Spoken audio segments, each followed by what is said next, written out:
मंडळी, महाराष्ट्रात नवी आघाडी निर्माण होणार का असा प्रश्न आता सर्वांनाच पडलाय. कारण संभाजीराजे छत्रपतींनी मनोज जरांगेंची भेट घेतली आहे आणि त्याचसोबत मनोज जरांगे आता इच्छुकांच्या मुलाखतीही घेणार आहेत. त्याचा कार्यक्रमही त्यांनी जाहीर केलाय. सोबतच एका माजी खासदाराच्या सुनेनं जरांगे यांची भेट घेतली आहे, त्यामुळे अनेकांच्या भुवया उंचावल्यात. पाहूयात या संदर्भातला एक स्पेशल रिपोर्ट. संभाजीराजे छत्रपतींनी अंतरवाली सराटीत जाऊन मनोज जरांगेंची भेट घेतली आणि महाराष्ट्रात नव्या राजकीय समीकरणांची चर्चा रंगली. कारण मनोज जरांगे यांनी आधीच विधानसभेच्या मैदानात उतरण्याचा निर्धार केलाय. त्यातच संभाजीराजेंच्या भेटीमुळे महाराष्ट्रात नवी आघाडी निर्माण होणार का असा कयास आता बांधला जातोय. स्वराज्य पक्षाच्या माध्यमातून निश्चितपणाने पूर्ण महाराष्ट्रात उमेदवार उभे राहतील. महायुती महाविकास आघाडीच्या बरोबर जायचं तर काही या मिनिटाला संबंध आमचा येत नाही. तिसरी आघाडीचे सुद्धा पर्याय नाकारता येत नाहीत. मनोज जरांगेंच्या बाबतीत माझी आजही चर्चा झालेली नाही आहे, पण चर्चा होणार याबद्दल सुद्धा मी नाकारू शकत नाही. पहिलं काम 29ला ठरणारे पाडायचे का उभा करायचे समाजालाच विचार. दुसरा भाग की उमेदवार देताना सुद्धा समाजाला विचारलं जाणार आहे याला द्यायचं का. त्याच्यामुळं निसंकोच समाजानं राहायचं, कसलं टेन्शन घ्यायचं नाही. कोणी उमेदवार भेटायला येऊ शकतो, कोणी वेगळ्या स्वार्थासाठी येऊ शकतो. दुसरीकडे मनोज जरांगेंनी विधानसभा निवडणुकीसाठी सर्व जाती धर्मातल्या इच्छुकांना डेटा घेऊन अंतरवाली सराटीत मुलाखतीला बोलावलंय. मुलाखतींचा हा कार्यक्रम 14 ऑगस्ट पासून 20 ऑगस्ट पर्यंत चालणार आहे. मात्र जरांगेंच्या या निर्धारावर ओबीसी नेते लक्ष्मण हाकेंनी जोरदार प्रहार केलाय.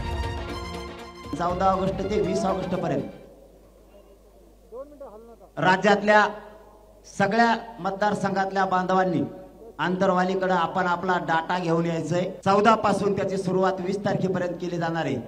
मनोज जरांगे पाटील बिनबुडाचा लोटा आहे. आम्ही 96 कुळी मराठी आहोत म्हणायचं आणि दुसऱ्या बाजूला आम्हाला मागासवर्गीयांच्या ओबीसी मधूनच आरक्षण पाहिजे म्हणायचं. ह्या दोन गोष्टी किती विरोधाभासी आहेत आणि किती हास्यास्पद आहेत या प्रश्नाचं उत्तर या महाराष्ट्रामधला ओबीसी आणि सुज्ञ मंडळी जरांगेंच्या आंदोलनाला आणि जरांगेंच्या 288 उमेदवारांना निश्चित विचारतील. मनोज जरांगे यांनी उमेदवार देण्याची घोषणा केल्यानंतर त्यांना भेटण्यासाठी इच्छुकांचीही गर्दी वाढली आहे. याच गर्दीत माजी खासदार भास्करराव खतगावकरांच्या सुनबाईही दिसल्या आणि अनेकांच्या भुवया उंचावल्या. डॉक्टर मिनल खतगावकरांनी मनोज जरांगे यांची भेट घेतली आणि निवडणूक लढण्याची इच्छा व्यक्त केली आहे. आधी काँग्रेस आणि आता भाजपत असलेल्या भास्कर खतगावकर यांच्या सून.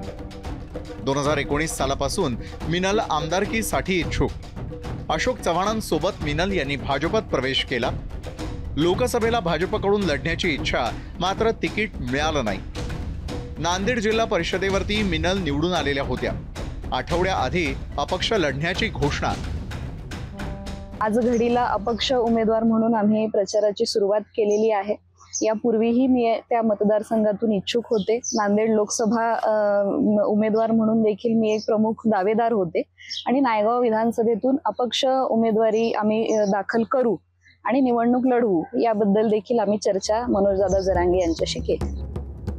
एकीकडे जरांगेंनी विधानसभा निवडणुकीत उमेदवार देण्याच्या हालचाली सुरू केलेल्या आहेत, तर दुसरीकडे मराठा आरक्षणासाठी त्यांनी सरकारला 29 ऑगस्टचा अल्टिमेटम दिलाय. सोबतच आरक्षण देण्याची शिंदेंची इच्छा आहे, पण फडणवीसांचा दबाव असल्याची बोचरी टीका जरांगेंनी केली आहे. दोनच जाती महाराष्ट्रात सगळ्यात मोठ्या. दोन्हीला कसं संपलं याला म्हणते देवेंद्र फडणवीस. एक खातं निघाल पाहिजे आता नवीन. संपी खातं. मराठा संपवला, मुस्लिम संपवला, शेतकऱ्यांचं तर उभं वाटलं गेलं. शिंदे साहेब देतील आरक्षण, फडणवीस साहेब देऊ देत नाहीत वाटतंय त्यांना. प्रचंड दबाव. का आरक्षण मिळून द्यायचं नाही आतून हे बी माहित नाही. आतून मिळून द्यायचं नसू शकतं एखाद्या वेळेस. पण एकूण जे अंदाज आहे ना, ते अंदाज असाच आहे की देवेंद्र फडणवीस जाणून बुजून मिळू देत नाही मराठ्यांना. मराठ्यात प्रचंड चीड यांच्या विषयात. राजकीय भाषा करावंच लागेल ना. तुम्ही जर आरक्षण देणार नसला तर भाषा कोणची वापरावं?